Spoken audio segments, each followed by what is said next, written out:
And thank you very much for taking the time to speak with us. I'm so excited about this because I read your book Clarity First last year, and in my opinion, is one of the best new books out there on continuous improvement, on continuous innovation, on everything lean and beyond. Oh, thank you, Dan. It's really nice to be talking with you finally. We've shared some great notes, and I'm glad you've enjoyed Clarity First. Thank you. One of the biggest concepts I picked from the book, for some people might be quite obvious. I don't come from a traditional lean background. I'm more of an agile entrepreneur, if you want. Was the concept of Hoshin Kanri, right? And after reading your book, I went and I researched what does Hoshin Kanri mean, where it originated, and whatnot. And obviously, like all good things, lean. It originated in Toyota, or at least that's where I realized it originated. What would be your definition of Hoshin Kanri? Because I personally was very confused reading all these blogs. I've heard definitions as wild as continuous innovation, continuous improvement, strategy done in an iterative way, and so many others. What is your take on Hoshin Kanri and your definition? Thank you for asking that question. So it is, you're not alone when you're confused about what's out there, because there's a lot of levels to it and a lot of layers to it, and so it can be confusing. So Hoshin Kanri, I'm going to spell it out for the listeners, Hoshin, and then second word Kanri, Kanri, is also known as strategy deployment, and sometimes it's referred to as policy deployment. In English. It's a methodology that started back in the 50s, and a Japanese professor or two got together and thought about this method to assure an organization is moving in a single direction toward its strategic, the strategic plans that's put forward.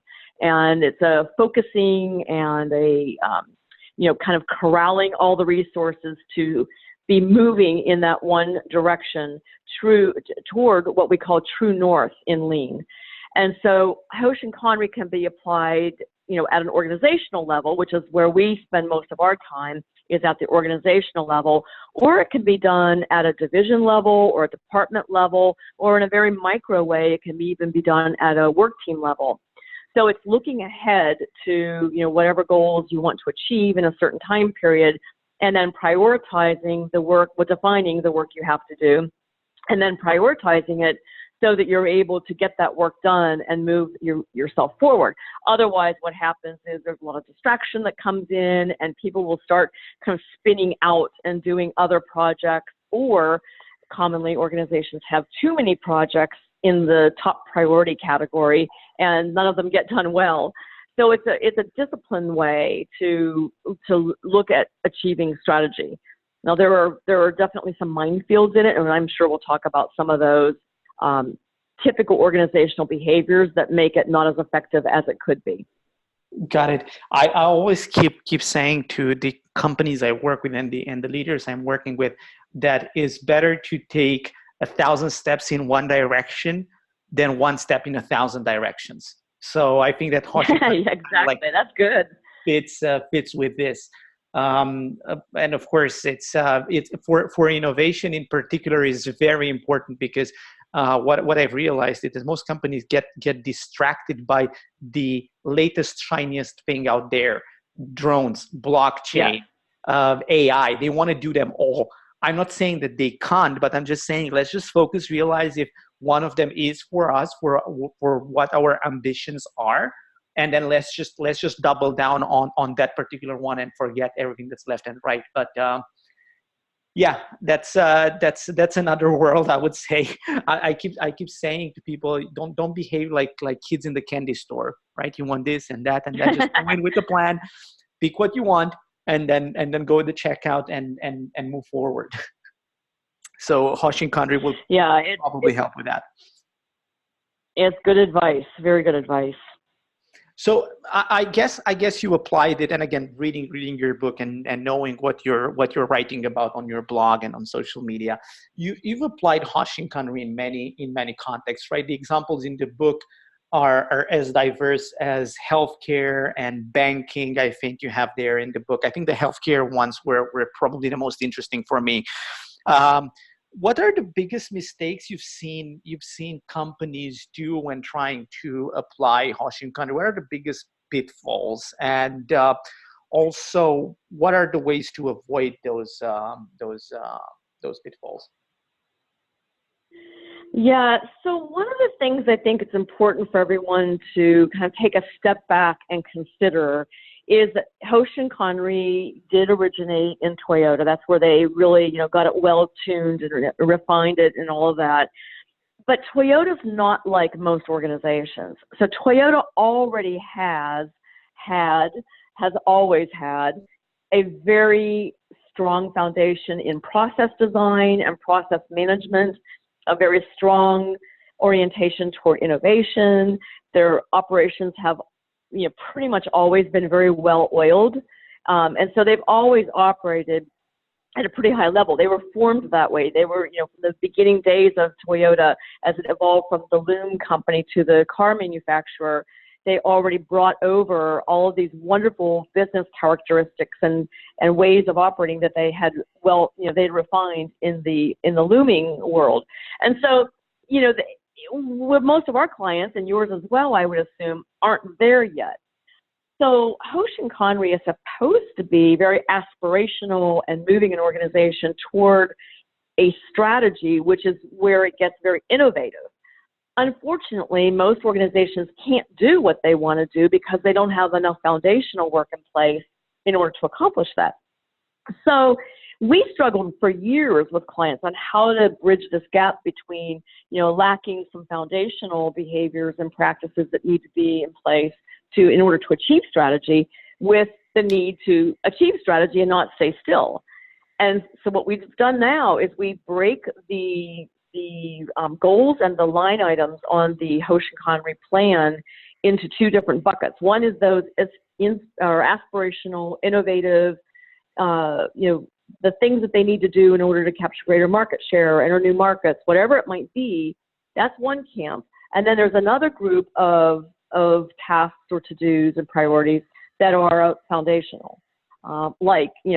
Get really good processes in place and start managing the work using defined processes, measure processes on an ongoing basis and then define the gaps and then use disciplined problem solving to close the gap. So there's those two different buckets of activity, which no one is talking about. Like none of the authors so far, and even in Clarity First, I don't talk, at very much detail about it because it's a relatively new discovery that's what clients today need, is they need to be thinking ahead, but they also need to be rebuilding what they never built in the first place.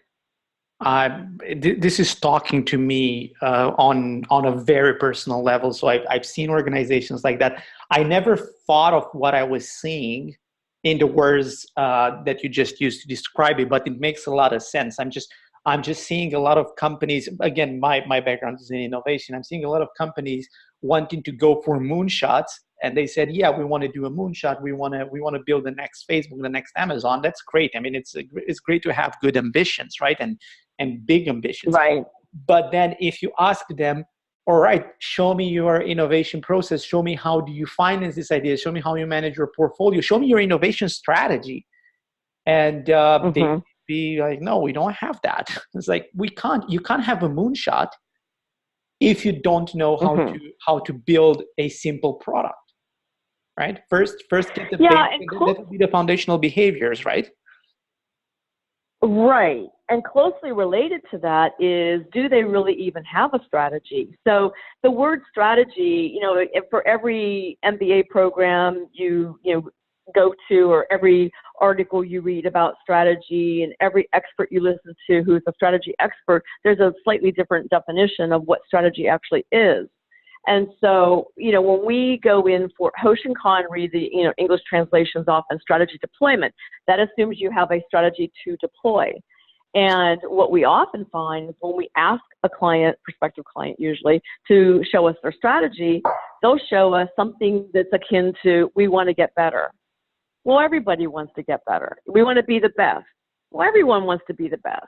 That's not nearly specific enough about what specifically they want to do in order to, grow the organization or move in a different direction if they need to. And sometimes people want to shrink the organization in order to pivot and go in another direction. But whatever it is, specifically, what do you want to do? And most organizations aren't very clear, frankly, on what their strategy actually really is. I couldn't agree more. I've seen plans as wild as we're going to use AI as being taken as innovation strategy. I was like Yeah. really, like the use of AI as an innovation strategy was, tell me specifically how you're going to use it, in which domain are you going to use it, what will be the business model, what problems are you trying to solve with AI, not just say AI or even better. My favorite is IoT. IoT as an innovation strategy. That's my favorite. Whenever I'm hearing that, I literally pass out. We have very much a problem-solving approach as well. It sounds like you do as well, and we're always asking the question: what problem is that going to solve, or what gap will that enable you to close? And if you haven't done really deep root cause analysis and understood why a gap exists in the first place, how do you know if AI is going to be the right solution to solve it? AI may mess it up even greater, even more. Totally. And so whatever it is, you have to, really understand the it and understand why it exists before you even think about what you're going to do about it. I'm always explaining to the people I'm working with that the first thing you do when you're trying to get from point A to point B and you go in your car is turn on the GPS. And what's happening at the moment when you turn on your GPS, the satellites are trying to locate your current position, and then they are going to plot the journey for you. You need to take left, you need to take right, you need to go on a highway, or you need to go on a motorway. But only after they pinpoint in your current location, you can start having that. You can start that journey. You can't do it before you know where you are. And a lot of companies. That's a great analogy. Yeah, in my opinion, a lot of companies just don't know where they are. They know they are on a highway, and if you ask them, are you moving north, south, east, west? How fast are you going? The answer is always, we need to move faster. Faster. Relative to you, relative to the industry, relative to you 5 years ago. Fast is a very relative term, right? Einstein said that speed is relative. So that's what I'm experiencing, and obviously you're experiencing the same thing from your angle, right? Where you're doing totally different than innovation. My question will be following up. Let's say we have some planets which are aligned. So you have a committed leader. They want to do Hoshin Kanri. They get an idea of where they are, and they start moving towards their desired goal. How would they be measuring if they are actually making progress in their deployment of the strategy, and how do they make progress in how they measure if the strategy actually makes progress for the entire company? What would be to that? Go ahead. Oh, okay. So the gap closure, the problem solving aspect of this is key. So if you're viewing the conversations in the organization at the highest levels as which problems do we want to solve first, second, third, fourth, and what are those gaps? Where are we now? Where do we need to go? That becomes your measurement. So most organizations need to take some time to get very intentional about what it is they want to do, what that gap actually is, and then how are they currently performing, and where do they, what do they want it to be in the future? So for example, if it's market share, that's a little bit of an easier example because, we have X percent of market share, we want to get to X percent. Or if it's regional, like we're in this part of the globe, we want to move into this part of the globe. Or if it's product, we want to now, go into this market and develop this product. Whatever it is, there's, they have to just see where they are and where they want to be and measure it. So in the case of new product development, it might be a sales goal, an actual sales target for the first year after go live. For market share, it would be percent market share. That's pretty easy to measure and that type of thing. Where organizations get really tripped up is that they don't clearly define that gap, and therefore the measurement part of it becomes very murky, and it's hard to figure out how to measure success if you don't have those clear fence posts, your from tos, as I call it. And so clarity, is absolutely essential in where you are and where you want to go, and viewing everything in terms of gap closure. Mm-hmm. So you're basically saying start from the gap and measure your gap closure, and probably the most important thing is identifying the gap. Right. Absolutely. And then that becomes, each line item on the plans that we help clients produce is, the problem to be solved or the gap to be closed, it's written out in words, using words. And then there are 2 columns that are from to that show how they're going to measure success and by when. So some of the innovations that need to occur, may take months or even years. Some of them might even take, a decade if they're really, really big, like building a new plant in India or something like that. And then others might be very, very short term. And so they have to be clear about the time frame that they're going to be measuring that success within as well. Mm-hmm. In your book, you were talking about 3 types of KPIs. I don't even want to say 3 types of KPIs. I will just say that like I'm looking at them as a funnel, basically. You have demand data, in progress data, and output data. So basically what I'm hearing is that output data is the gap being closed, and then the in progress is the activity that are being performed to close that gap. What would be the demand data? Would this be the actual gap? Demand data is usually a little lower down the totem pole in the actual work being done, and it's customer demand. So how many requests are you getting in the course of a day, an hour a day, a week, a month, a year from customers to do whatever the work is? And it could be an internal customer, but it's often an external customer that we're measuring. And so what we find is a lot of organizations don't really know what their customer demand is, or they say, well, it's just all over the place. And, usually if you get a long enough period of time, data for a long enough period of time, there is a pattern that emerges. And so you could start then organizing the whole operation around meeting that variation in demand accordingly. Without the insight into what that demand actually is, it's pretty hard to ever, design an operation that can meet that demand. It's foundational, and yet it's really interesting. I was working with a Fortune 100, or actually they were Fortune 500 financial services firm, and I was working in one area, and they had, zero insight into how many requests they got of this different types of work over the course of a week, month, or year. And we always think that Fortune 500 companies or 100 companies are kind of ahead of the curve in terms of their level of sophistication, and after all, they're in the Fortune 100, they've got to be successful. Well, a lot of times we find success in spite of what's going on versus as a result of what's going on. Got it. That's very helpful. Another thing which I realized, while you're talking and totally resonated with me, is that a lot of the companies I'm working with, they treat strategy as something which is set in stone. They don't have an iterative approach to deployment or to actually creating the strategy. They say, oh, this is the strategy, which in my opinion, most of the strategies are just based purely on assumptions, right? And they go with it despite the signals that they get from the market saying, hey, you're not heading in the right direction, or what was correct 2 weeks ago is no longer correct today. And how will Hoshin Kanri, or how can Hoshin Kanri bridge this gap, solve this problem? Or can it? Yeah, very, very good questions. Very good questions. So if you approach Hoshin Kanri from a problem-solving perspective, which is how it's meant to be used, then you're using some sort of iterative problem-solving methodology in order to execute that plan.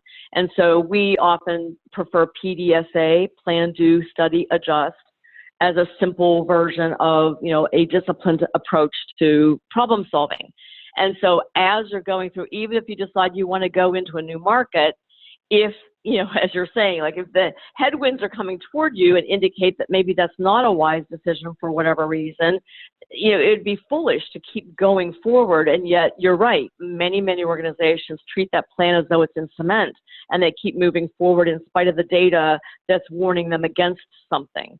And then the other thing happens too, where people cave too quickly because there are headwinds and say, we can't go there because of this, and they don't work, around them. Like Steve Jobs was one of the most, tenacious innovators there was when headwinds came his way, and figuring a way to innovate around those. So it kind of goes on both ends of the spectrum. But the key is to constantly be evaluating what you're learning and, take that in the context of what you're trying to achieve and adjust. I mean, adjusting is a big part of those innovative cycles of improvement that will allow an organization to get far further, far faster than they typically do. Makes sense. Thank you very much for the advice. Do you have any closing remarks to our short but very intense conversation? The only thing I would suggest is that there's another thing that we started doing about 5 years ago relative to Hoshin Kanri that you don't see written about much. I have written about it both in Clarity First and in The Outstanding Organization, which was the book that was kind of the prequel to Clarity First. And that is that we begin with an inventory of sorts of all the existing projects that are either active, in queue, waiting to be started and stalled for some reason, and then these stealth projects that no one seems to know about until you actively look for what are all these extra projects that are consuming our time and attention in this organization or in this part of the organization. And most clients are shocked to see how much is going on over and above the course of daily business and serving customers on a daily basis. And so I really love the clarity that they get about, and I liken it to a buffet table. You go to the buffet table and everything looks good, and you take a little this, a little that, a little this, a little that, and if you eat all of that, you're bound to get sick. And so, once the organization has clarity, is like, oh my goodness, we went to the buffet table and we've loaded up our plates with way more than we can accomplish, then that helps them in the prioritization phase of Hoshin Kanri in being more reasonable about what the organization can really handle, and having the courage to say not yet to some really important ideas, but there just isn't bandwidth to tackle them yet. And also then the discipline as they're moving forward to get those distractions that are very common, to keep those at bay and not let them enter into the sacred space of the Hoshin plan. And only rarely would something that comes out of left field be something you add to an existing plan. Otherwise, it waits its turn until you've completed what you already have in play. Makes sense. I mean, it totally resonates with me, and hopefully it will resonate to the people that are going to hear this great conversation we're having here. Thank you again for taking the time to speak with us, and again for the listeners, check out Clarity First.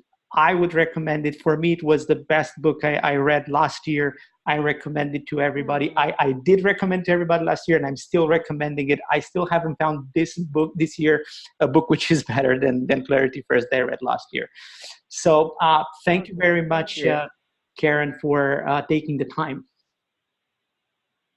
Thank you, Dan. I just so appreciate your enthusiasm for the concepts. And, when people start reading the book, they often will respond the same way. It's been interesting to get the book into the hands of people because clarity seems like duh, of course we need clarity.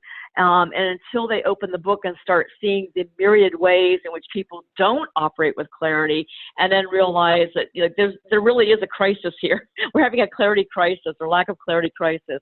Then and there's plenty you could do to resolve it. So I'm glad you enjoyed it. Thank you. And thank you for this conversation.